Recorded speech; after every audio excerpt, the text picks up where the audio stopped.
Hi, ma'am. Hello po. Ma'am, ano yung mga minimikos-mikos mo dyan? Ano po namin sir, bibingka po made with rice galapong po. Yun, no? So, ano pa po yung mga ibang tinda natin dito? Meron kami sir, puto bongbong, tapos meron din po kaming homemade grilled burger. Sa puto bongbong po namin, meron po tayong bestseller po namin, yung with cheese and leche flan po, na may salted egg. So, sa bibingka po, magkano po yung bentahan natin, ma'am? Meron po kaming special sir na 110 po. Meron na po siyang cheese, may leche flan na din po. Tapos may salted egg na rin po siya pag naluto. Yun, may kasama ng salted egg, no, ma'am? Yes sir, kasama na po. Kapag vlogger ba, ma'am, magkano? Pag vlogger sir, libre lang. Vlogger po ba kayo? Yes, ma'am. Aray ko.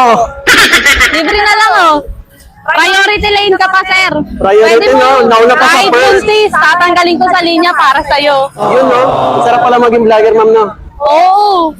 So, powder nga ako, ma'am, ng bibingka. So, anong oras kayo open dito, ma'am? Open na po kami ng mga ano po. Ito pong mismong Plaza Ruiz, 10 a.m. po. Pero kami po, nag-open po kami ng after lunch or lunch po, 12 p.m. or 1 p.m. Until ano po kami, 12 midnight. 12 midnight, ayun, no?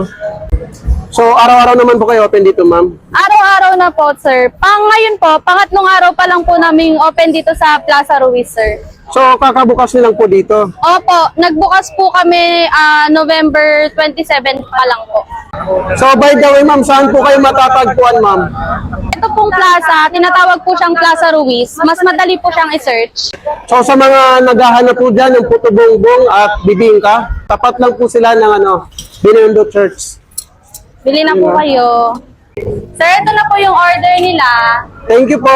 Thank you po. So, ito na po guys ang ating bibingka na special bibingka dito sa May Binondo.